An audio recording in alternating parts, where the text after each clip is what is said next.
শহর জুড়ে বেহিসাবি গাড়ি পার্কিং এর রমরমা চলছে। মুখ্যমন্ত্রীর কড়া বার্তার পরও অবস্থা বদলায়নি। এখনো পার্কিং লটগুলিতে চলছে দেদার অনিয়ম, দুর্নীতির অভিযোগ। কেন? যেখানে মুখ্যমন্ত্রী স্বয়ং নির্দেশ দিয়েছে, তারপরেও এই ছবি কেন দেখতে হচ্ছে? টিভি 9 বাংলার খবরে উঠে এলো একাধিক চাঞ্চল্যকর তথ্য। কি তথ্য উঠে এলো সেটাই জানাবো আমাদের সরাসরি প্রতিনিধির কাছ থেকে। আমাদের প্রতিনিধি সায়ন্ত এই মুহূর্তে সরাসরি রয়েছে। কি তথ্য তোমার কাছে রয়েছে সায়ন্ত? দেখো, কলকাতা পুরসভায় 272টির মতো পার্কিং লট রয়েছে। যে পার্কিং লটগুলোতে অতীতে দেখা গিয়েছে গাড়ি কত প্রবেশ করছে, কত গাড়ি বেরোচ্ছে, তার কোনো নথি বা তথ্য কলকাতা পুরসভার কাছে আসতো না। কারণ পার্কিং লটের দায়িত্বপ্রাপ্ত যারা কর্মী রয়েছে তারা ঠিকমতো সেই তথ্য পাঠাতো না, বা সেই যে টাকা আদায় হচ্ছে তা ঠিকমতো পুরসভার কোষাগারে জমা করতো না। যে কারণে পার্কিং লটের দায়িত্বপ্রাপ্ত কর্মীদের মেশিন দেওয়া হয়, কত গাড়ি ঢুকছে, কত গাড়ি বেরোচ্ছে, কত টাকা উঠছে, সব কিছুই সেই মেশিনে নথিভুক্ত রাখতে হতো। এমনকি এই টাকা লেনদেনের মেশিনের মাধ্যমে করা হতো। কিন্তু দেখা যাচ্ছে 562টি মেশিন দেওয়া হয়, যার মধ্যে মাত্র 80 থেকে 70 থেকে 80টা মেশিনই এখন কলকাতা পুরসভার পার্কিং লটগুলিতে ব্যবহার হচ্ছে। বাকি মেশিনগুলো পার্কিং লটের কর্মীদের বক্তব্য হয় চুরি হয়ে গিয়েছে, নয় খারাপ হয়ে গিয়েছে। অন্যদিকে কলকাতা পুরসভার বক্তব্য এই মেশিনগুলো পার্কিং যে লটের দায়িত্ব কর্মীরা তারা ব্যবহার করছে না, এবং তাদের যখন এই বিষয় নিয়ে বলতে বলা হচ্ছে তারা তখন রাজনৈতিকভাবে শাসক দলের মদতপুষ্ট হওয়ায় তারা ভয় দেখাচ্ছে যে তারা কোনোভাবে এই মেশিন ব্যবহার করবে না। তার যে কারণে দেখা যাচ্ছে যত গাড়ি ঢুকছে তার কম পুরসভার খাতায় নথিভুক্ত হচ্ছে। যে অতিরিক্ত টাকা উঠে আসছে তা কিন্তু পুরসভায় আসছে না। কিন্তু এখানে তো শান্ত তুমি বলছো এই যে মেশিন খারাপ হয়ে যাওয়া, তাহলে এই যে হিসাবগুলো রাখার ক্ষেত্রে তারা কিভাবে কাজ করছেন? এখানেই প্রশ্ন ওঠে, যারা দায়িত্বপ্রাপ্ত পুরসভার কর্মীরা রয়েছে, অর্থাৎ যারা পার্কিং লটে কাজ করছেন, তারা কি বলছেন?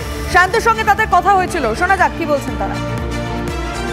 মেশিন তো আমাদের ছিল, কিন্তু আমার মেশিনটা এখানে চার্জে দিয়েছিলাম, ওই জন্য আমার মেশিন চুরি হয়ে গেছে। আমার কমপ্লেন করা কতদিন আগে? এই 3-4 মাস আগে। তারপর পুরসভাকে জানিয়েছো? হ্যাঁ, কোম্পানিকে জানিয়েছি, থানায় আমার কমপ্লেন করা আছে, কিন্তু এখনো মেশিন না মেশিন দেয়। হাতে লিখে করতে হচ্ছে। হ্যাঁ, এইটাই। এটা সমস্যা হচ্ছে না? এইটা না বললো আমাকে দেবে, তা বললো একটু দেরি করো, এইসব মানে এই পার্কিংয়ের এর জন্য বললো একটু এটা মিটে গেলে আমাকে দেবে। হ্যাঁ, না আমরা 10 টাকা করে যেটা নিই, আপনি যেটা দিলেন।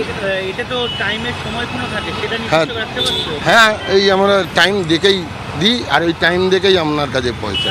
হ্যাঁ, 10 টাকা। আমি আরো একবার একটু শান্তের সঙ্গে কথা বলতে চাই। শান্ত, যে কর্মীর বক্তব্য আমরা শোনালাম, তিনি তো পরিষ্কার করেই বলছেন যে হ্যাঁ, যে মেশিনের সমস্যা হয়েছিল তিনি অফিসেও জানিয়েছিলেন এবং থানাতেও সেই অভিযোগ জানিয়েছিলেন যে মেশিন খারাপ। কিন্তু ব্যবস্থা নিতে কতদিন সময় লাগছে, কতদিন আগে জানিয়েছিলেন, এবং সে বিষয়ে পুরসভা কি ভাবছে শান্ত? দেখো, যে কর্মীর সঙ্গে গতকাল আমরা কথা বলেছি সেই কর্মী কিন্তু নির্দিষ্ট করে জানাচ্ছে 4-5 মাস আগে জানিয়েছে। অর্থাৎ এই 4-5 মাস ধরে কিন্তু এই পার্কিং লটগুলোতে শুধুমাত্র হাতেই কাজ চলছে। যে সময়ের কথা বলা হচ্ছে, যে চিরকুট একটা যে পার্কিংয়ের গাড়িগুলো দাঁড়াচ্ছে সেখানে লাগিয়ে দেওয়া হচ্ছে, তাতে কোনো দিনক্ষণ সময়ক্ষণ কিচ্ছু উল্লেখ নেই। শুধু তারা নিজেদের মতো করে হিসাব রাখছে, কত গাড়ি আসছে সেটাও হিসাব নেই। কলকাতা পুরসভা বলছে তাদের এই যে চুরি করার বক্তব্য সেটা প্রত্যেকটা জায়গা থেকেই উঠে আসছে, কিন্তু আদৌ চুরি হচ্ছে না। প্রত্যেকটা জায়গায় এই মেশিন রয়েছে, অথচ তারা ব্যবহার করছে না। তারা যখন এই বিষয়টি বলতে যাচ্ছে তখন কোনো না কোনোভাবে রাজনৈতিকভাবে তাদেরকে ভয় দেখানো হচ্ছে পুরসভার আধিকারিকদের। অর্থাৎ 100 গাড়ি যদি ঢোকে তাহলে 50টা গাড়ি হিসাব দেওয়া হচ্ছে, 200টা গাড়ি ঢুকলে 150টা গাড়ি হিসাব দেওয়া হচ্ছে। অর্থাৎ অতিরিক্ত যে 50টা গাড়ি দিনের পর দিন এই পার্কিং লটগুলোতে ঢুকছে, তার থেকে যে অতিরিক্ত টাকা আয় হচ্ছে সেইগুলো কিন্তু সেই লটের এজেন্সি বা কর্মীদের পকেটেই চলে যাচ্ছে, কলকাতা পুরসভার কোষাগারে আসছে না। পুলিশকে জানিয়েছে, মুখ্যমন্ত্রী মমতা বন্দ্যোপাধ্যায় নিজে বিষয়টি হস্তক্ষেপ করেছেন। এমনকি কলকাতা পুরসভা পার্কিং বিভাগে এই ব্যাপারে অভিযানে নেমেছে, কিন্তু কোনো লাভ হয়নি। মেশিন কিন্তু কোথাও ব্যবহার হচ্ছে না, সব জায়গাতে হাতে। এতদিনের সময় আগে জানানোর পরেও এখনো 4-5 মাসে কোনো ব্যবস্থা হচ্ছে না, তাহলে আর কবে হবে? শান্ত, তোমাকে অনেক ধন্যবাদ এই খবরটার একদম ইন ডিটেইলস জানানোর জন্য। কিন্তু মেয়র ফেরহাদ হাকিমের কাছে এই প্রশ্নটা আমরা রাখি, তখন তিনি কি উত্তর দিয়েছেন শোনাবো। রিপোজ মেশিন 1 মাস লাগবে বললাম তো। আজকে রিপোজ মানে আজকে parking, I don't have magic stick. এক্ষুনি হয় নাকি? আমি তো বলছি 1 মাস বাদ থেকে সব রিপোজ মেশিন 1 মাসের আগের থেকেই শুরু হবে, কিন্তু 1 মাসের মধ্যে সব জায়গায় আমরা দেবো। আগে হয়েছে, তারপর মাঝখানে ওই ফিজ নিয়ে একটা ভুল বোঝাবুঝি হয়েছে, সেই জন্য এটা মেশিনটা বন্ধ রাখা হয়েছে। কিছু জায়গায় ছিল যেখানে ইন্টারনেট কানেকশন পাচ্ছিল না, এখন আমরা 3টে ইন্টারনেট একসাথে নেব। গাড়ি পার্কিং এ দুর্নীতি ঠেকাতে মেশিন থাকলেও তা সঠিকভাবে ব্যবহার না করার অভিযোগ। বেহাত হচ্ছে কলকাতা পুরসভার রাজস্বের টাকা। পুরো এলাকায় গাড়ি পার্কিং এ বড় সড় আর্থিক অনিয়মের গন্ধ পাওয়া যাচ্ছে। এই কিছুদিন আগেই পার্কিং লটের টেন্ডার এবং অবৈধ পার্কিং নিয়ে নবান্নে বৈঠকে করা বার্তা দেন মুখ্যমন্ত্রী মমতা বন্দ্যোপাধ্যায়ের নির্দেশে। কলকাতা পুরসভা এলাকায় অবৈধ পার্কিং এর বিরুদ্ধে অভিযানও পুলিশ চালায়, কিন্তু অভিযোগ উঠছে যে শাসক নেতাদের অঙ্গুলি হেলনেই চলে পার্কিং লটগুলির দায়িত্বে থাকা কর্মীদের এজেন্সিগুলি। তবে কি বেহিসেবি পার্কিং এর টাকাও ঘুরপথে ঢুকছে সেই শাসক নেতাদের পকেটেই? আচ্ছা, মুখ্যমন্ত্রী সাংবাদিকদের মুখোমুখি হয়েছিলেন নবান্ন থেকে, ঠিক কি বার্তা দিয়েছিলেন, কি বলেছিলেন তৃণমূল সুপ্রিমো, আরো একবার শোনাই আপনাদের।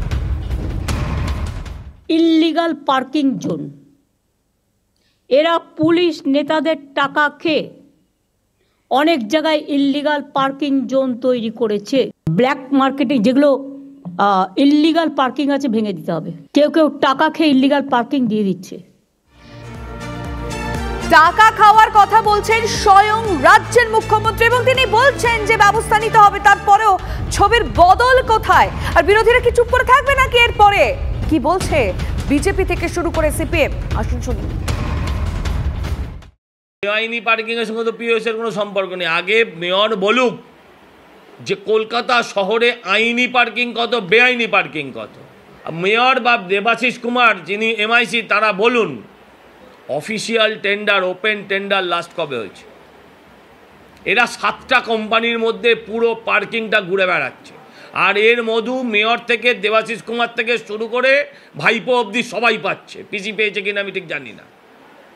এটা অনেক বড় চক্র, ফিটিং আর সেটিং করে বাইরের লোকও ঢুকছে না আর এরা কাউকে ঢুকতেও দিচ্ছে না। কলকাতা পুরসভা ফেইলিয়ার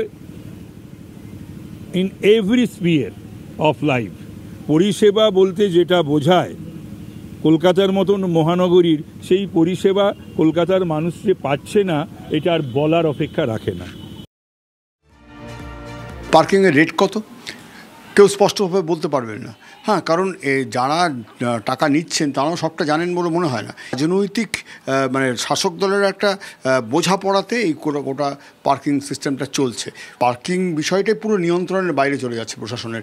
আগামী দিন এইটা নিয়ে না খুনোখুনি শুরু হয়ে যায়, মারামারি না শুরু হয়ে যায়, এটাই ভয় রয়েছে। এবং পার্কিং যেভাবে করা হচ্ছে নৈরাজ্যের মতো তৈরি হচ্ছে।